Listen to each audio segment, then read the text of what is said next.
Bismillahirrahmanirrahim.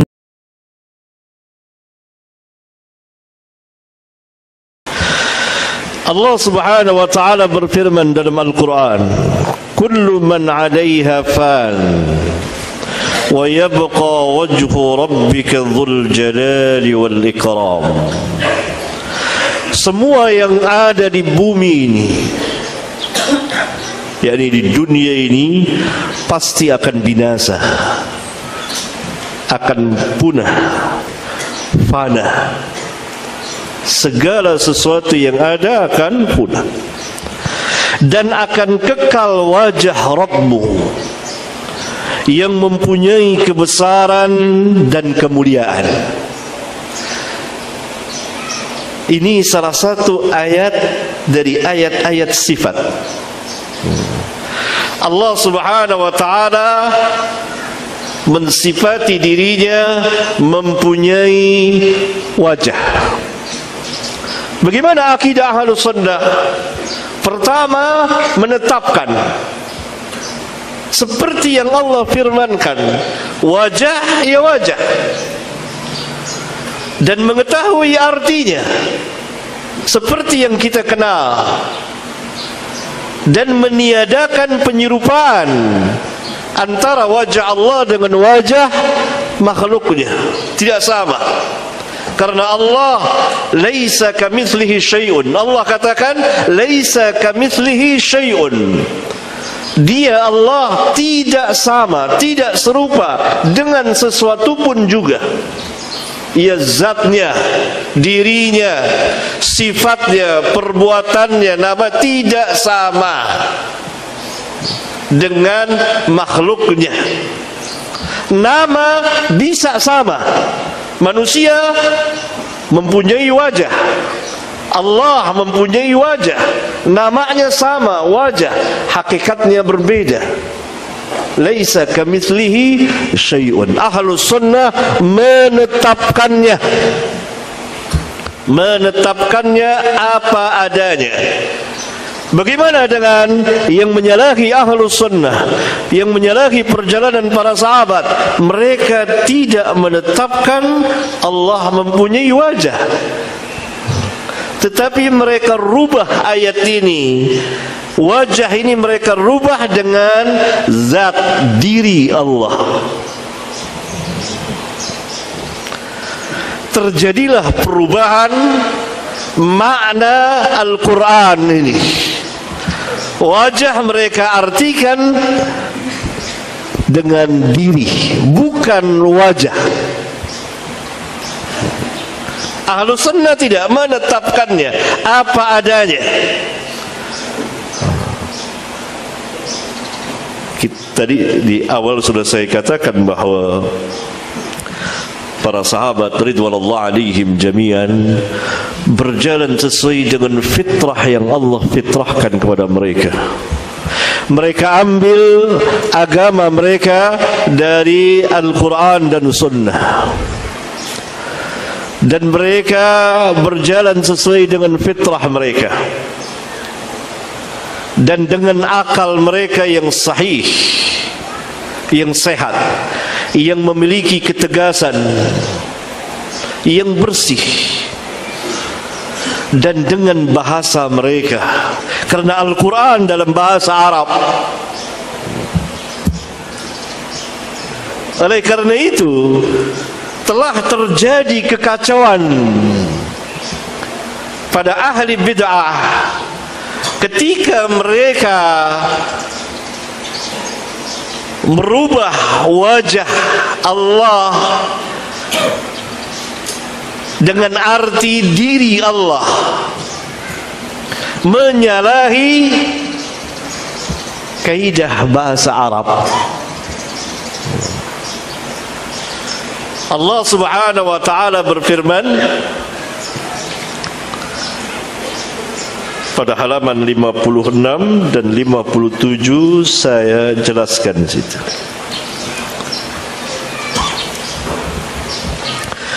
Wa yabqa wajhu rabbika dzul jalali wal ikram. dan akan tetap kekal wajah Rabbmu yang mempunyai kebesaran dan kemuliaan. Perhatikan ayatnya.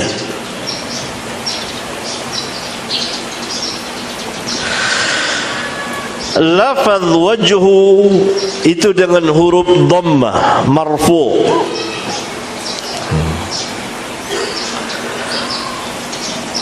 Rabbik, Rabbi ba'nya kasrah majrur.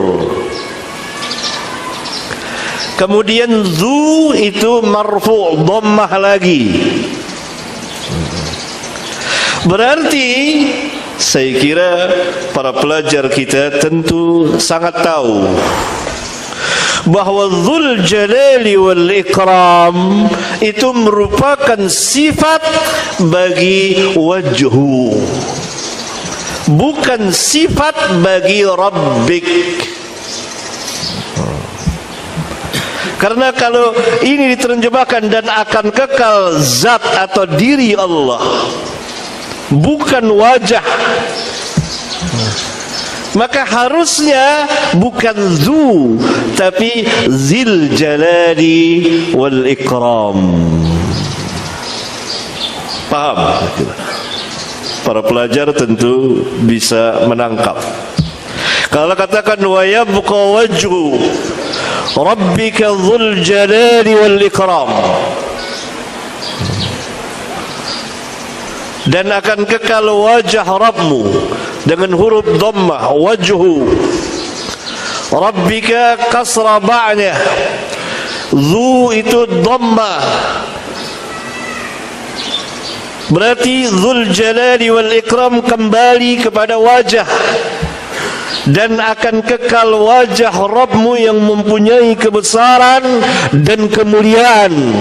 Ayat yang mulia ini jelas, tegas, terang menjelaskan bahawa salah satu sifat, yakni masuk sifat zat Allah atau sifat khabariyah Allah, sifat kabar Allah memberitahukan di dalam Al-Quran bahawa Dia mempunyai wajah yang disifatkan dengan Al-Jalali wal Ikram, Dzul Jalali wal Ikram. Para sahabat dan tabi'in, mereka berjalan sesuai dengan kaidah-kaidah bahasa Arab, tidak keluar sesuai dengan yang Allah firmankan. Ahli bid'ah tidak berjalan dengan itu. Mereka menyalahi, selain menyalahi fitrah mereka, selain fitrah mereka telah terjadi kerusakan di dalam fitrah mereka, dan mereka tidak mengambil agama mereka dari Alkitab dan Sunnah secara hakiki.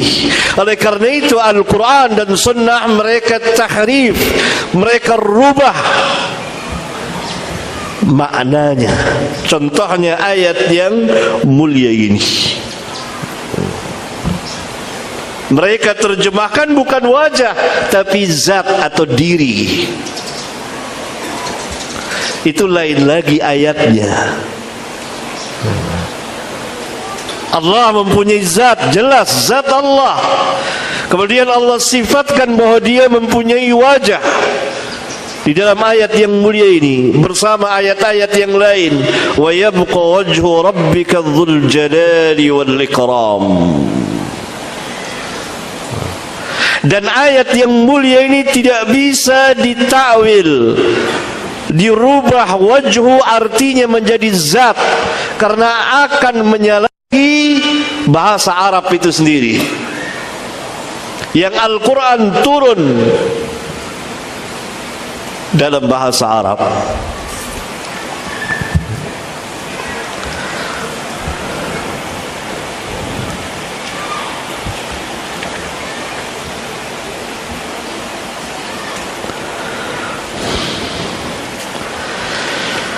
Oleh karena itu salah seorang atau penulis kitab I'tiqad Ahlus Sunnah wal Jamaah pada halaman 26 dan 27. Lihat di kitab saya halaman 55. Dia menafsirkan wajah itu dengan zat.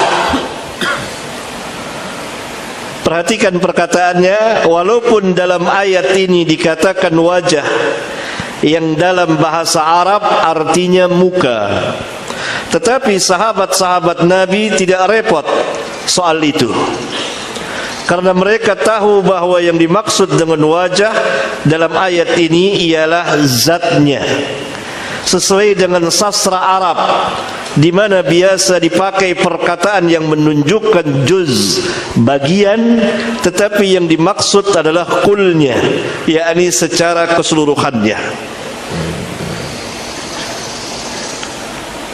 Ini tokoh mutakallimin di Indonesia, Malaysia, Brunei dan sekitarnya,